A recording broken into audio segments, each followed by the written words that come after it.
Dalam ayat ini Allah Subhanahu wa taala menyebutkan 3 azab. Yang pertama, negerinya dibalik. Yang kedua, hujan batu. Yang ketiga, teriakan. Jadi umat Nabi Lut ini diazab oleh Allah dengan 3 azab. Teriakan, hujan batu, dan negerinya dibalik. Allah berfirman, kejadian ini adalah tanda-tanda kebesaran Allah bagi orang-orang yang mempunyai firasat.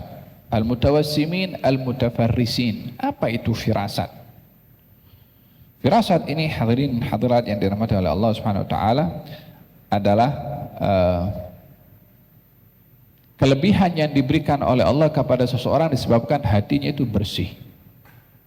Sehingga hati yang bersih ini umpama cermin yang bersih. Kalau seseorang bercermin dengan cermin yang bersih, dia nampak hakikat wajahnya, ada kotor, tak ada kotor, ya kan? Dia nampak real, jelas. Apa sebabnya? Cerminnya bersih. Kalau ada orang di belakangnya, maka orang itu boleh nampak melalui cermin orang yang ada di belakang, termasuk juga tentang wajahnya bersih atau tidak, pakaiannya ada janggut atau tidak, ya kan? Padahal dia tak menoleh ke orang yang ada di belakang, tapi dia boleh nampak. Apa sebabnya? Cermin itu. Hati manusia kalau bersih umpama cermin. Dia boleh nampak walaupun tidak melihat dengan mata kasarnya ke belakang seperti ini. Kalau Sayyidina Abu Bakar Siddiq radhiyallahu anhu wa ardhah berpesan kepada Siti Aisyah, katanya, Aisyah, aku berpesan kepada engkau, ini sudah nazak, kalau aku meninggal dunia, jagalah engkau punya saudara-saudara lelaki dan jagalah 2 saudara perempuan kamu. Padahal Sayyidina Abu Bakar waktu itu hanya ada anak Siti Aisyah dan Siti Asma. Kata Sayyidina Abu Bakar, jaga 2 saudari perempuan kamu. Kata Siti Aisyah, yang mana satu? Katanya, bukankah anak perempuan aku dengan Asma sahaja? Katanya, ada satu lagi dalam perut istriku. Nanti dia akan melahirkan bayi perempuan. Lah, scannya belum ada masa itu. Pakai scan apa sih Abu Bakar Siddiq boleh tahu isi dalam perutnya itu bayi perempuan? Firasah. Apa sebabnya? Hatinya bersih.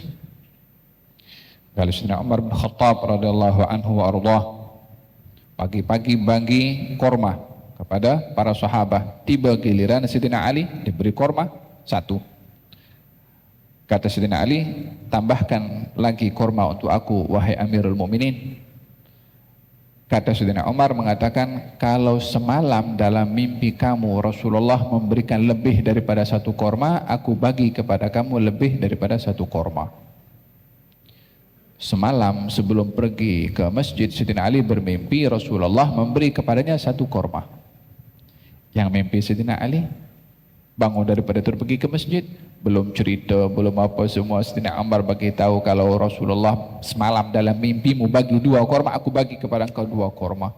Mana boleh tahu? Kata Sayyidina Ali, awahyun ba'da Rasulillah? Ini wahyu ke? Macam mana boleh tahu? Ini bukan wahyu, tapi firasat orang yang beriman. Ittaqu firasatal mu'min fa innahu yanzuru binurillah. Hati-hati daripada firasat orang beriman, sesungguhnya dia melihat dengan cahaya Allah. Walihada kata orang, kalau jumpa dengan raja, jaga mulut bercakap. Kalau jumpa dengan orang para arifin billah, jaga hati karena dia tahu. Satu hari Sayyidina Al-Imam Syafi'i balik daripada Yaman, dia singgah ke satu tempat. Daripada firasatnya jumpa dengan satu orang, dia punya dalam hatinya dia kata, ini orang, ini bahaya, ini orang ada ifrit, ada khatir, ini bahaya ini. Ternyata orang itu ketika dihampiri oleh Imam Syafi'i, menyambut, ahlan wa sahlan, kamu mau menginap di rumah saya? Kata Imam Syafi'i terkejut, dia offer? Kata Imam Syafi'i, iya. Dipersilahkan turun daripada kudanya atau daripada transportnya, barangnya diturunkan semua, kemudian diletakkan di bilik untuk dia rehat, dihidangkan makanan, kudanya atau transportnya diletakkan di tempat yang selamat, diberi makan binatangnya. Kata Imam Syafi'i, salah firasat aku ini. Macam mana aku boleh punya firasat negatif sementara dia layan istimewa, 5 star dilayan, hatta binatang tunggangannya diberi makan. Mula daripada ini aku tak nak firasat-firasatlah dengan orang. Keesokan harinya nak sambung perjalanan, kata Imam Syafi'i, jazakallah khair, terima kasih engkau dah layan baik kepada aku, makanan apa semua, jazakallah khair, semoga Allah bagi balasan kepada kamu. Kata lelaki itu mengatakan, adakah saya ada hutang dengan bapak kamu? Kata Imam Syafi'i terkejut dengan soalan itu. Katanya tidak. Adakah saya ada hutang dengan kamu? Kata Imam Syafi'i, tidak. Adakah kamu pernah berjasa kepada saya? Kata Imam Syafi'i, tidak. Lalu semalam aku layan kamu bagi makan, tempat tidur, kau punya haiwan binatang tunggangan, aku bagi makan, kau pikir free ke?